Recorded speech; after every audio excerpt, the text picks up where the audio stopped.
یار تو اپنا جگر ہے، دوست ہے، بھائی ہے، یہ وہ جملہ تھا جو روہیل عمر سے ایک دوسرے سے کہتے تھے۔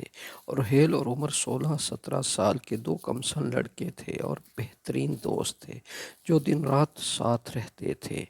عمر ایک غریب ریہڑی بان کا بیٹا تھا، جبکہ روہیل کے والد کا ٹرانسپورٹ کا کاروبار تھا۔ سماجی فرق کے باوجود ان دونوں کی دوستی ہوئی تھی اور مضبوطی سے قائم بھی تھی۔ ان کے گھر والوں کو بھی ان کی دوستی سے کوئی اعتراض نہیں تھا۔ دونوں دوست بیٹھے خربوزہ کھا رہے تھے اور ساتھ ساتھ ہنسی مذاق بھی چل رہا تھا۔ گرمیوں کے دن تھے اور عصر کا وقت تھا، شام ہونے کے قریب تھی۔ عمر بزدل تھا۔ روہیل کو اس بات کا دکھ تھا کہ عمر ہمیشہ بزدلی کے باعث لڑکوں سے ہمیشہ پٹ کر آتا ہے۔ مرد ہو کر ڈرتا ہے، شرم کرو۔ ذمہ دار کے لڑکوں نے بہت مارا۔ روہیل نے خربوزے کی ڈالی منہ میں ڈالتے ہوئے کہا، ایسا نہیں ہے، وہ بہت سارے تھے اور میں اکیلا تھا، میرا مار کھانا بنتا ہے۔ عمر نے خربوزہ کاٹتے ہوئے کہا، تو ڈرتا ہے چھپکلی سے بھی؟ روہیل نے ہنستے ہوئے کہا۔ روہیل کا یہ کہنا عمر کو مزید برا لگ گیا۔ روہیل، منہ بند کرو، میں ڈرتا ورتا کسی سے بھی نہیں۔ عمر چلاتا رہا اور اسے تنگ کرتا رہا۔ وہ مسلسل اسے چھیڑے جا رہا تھا۔ اس چھیڑ چھاڑ نے دونوں پر ضد غصہ طاری ہونے لگا اور یہ ضد اور غصہ اپنی انتہا کو پہنچ چکا تھا۔ عمر، تم نہیں مار سکتے کسی کو بھی، تم ایک چڑیا تک نہیں مار سکتے، انسان تو بہت دور کی بات۔ طنز کر کے ہنس رہا تھا روہیل۔ عمر، مار سکتا ہوں، میں مار کے دکھاؤں گا۔ عمر کی عقل پر شیطان نے پنجہ مضبوط کر لیے تھے۔ اچھا، کیسے مارو گے؟ روہیل نے پھر ہنستے ہوئے کہا، میں تمہیں مار کے دکھاؤں گا۔ عمر، اچھا کیسے مارو گے؟ روہیل نے ہنس کر کہا۔ عمر نے چھری اٹھا کر روہیل کے پیٹ میں گھونپ دی اور خون کا ایک فوارہ عمر کے منہ پر پڑا اور روہیل کی آنکھیں حیرت سے پھٹی رہ گئی۔ عمر کے اوسان خطا ہو گئے۔ روہیل کو اس حالت میں دیکھ کر بھاگ گیا اور اس کا دل و دماغ نے کام کرنا چھوڑ دیا۔ وہ ڈر گیا۔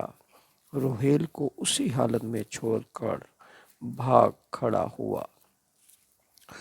روہیل چیختا اور تڑپتا رہا۔ بہت کچھ بدل گیا۔ شیطان کی جیت ہوئی تھی۔ دو کمسن زندگیاں برباد ہو گئیں۔ پاس سے گزرتے ہوئے کچھ لوگوں نے اس کو اس حال میں دیکھا اور فوراً ہسپتال لے گئے، جو کہ چھوٹا سا شہر تھا، اور وہ لوگ روہیل کو اچھی طرح پہچانتے تھے۔ روہیل کے گھر والوں کو بھی اطلاع کر دی گئی۔ اس کے گھر والے دوڑے آئے اور باری باری اس کی حالت کی وجہ پوچھتے رہے۔ وہ اس وقت بے ہوش تھا۔ ڈاکٹر اپنی کارروائیوں میں لگ گئے۔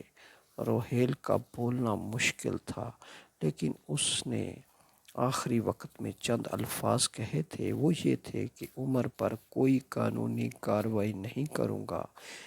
اس کے آخری الفاظ تھے۔ روہیل کا خون بہت زیادہ بہہ چکا تھا۔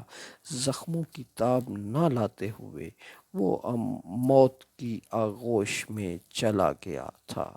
اس طرح اس کے والدین اور بھائی صدمے میں تھے۔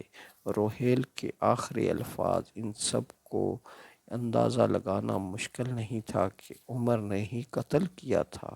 عمر کے گھر والوں سے رابطہ کیا گیا۔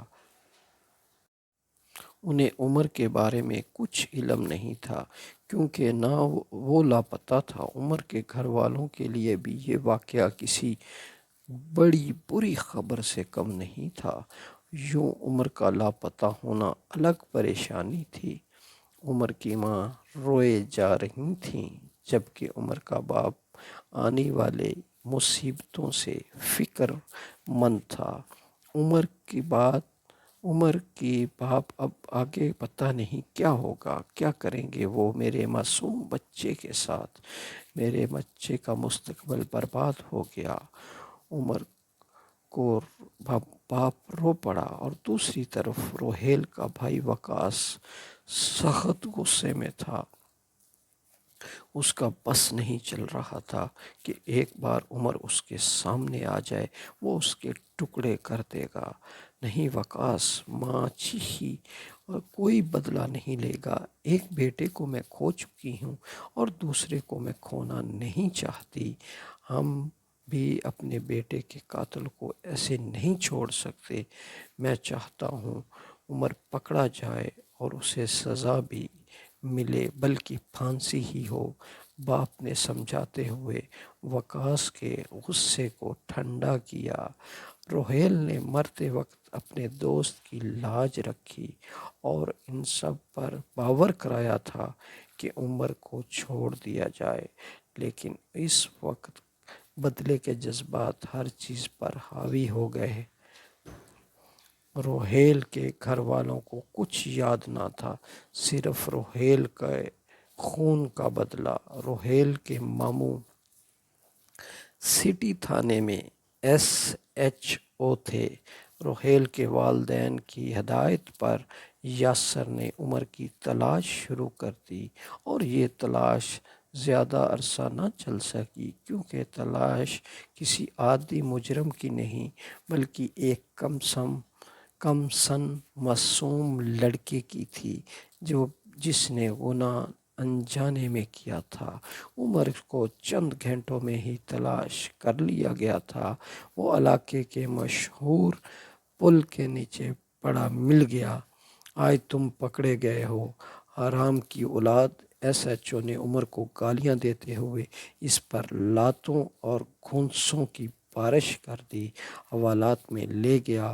عمر کی گرفتاری سے روہیل کے ماں باپ اور بہن بھائی بہت خوش ہوئے، لیکن کہ عمر کے گھر والوں پر ایک پہاڑ ٹوٹ پڑا۔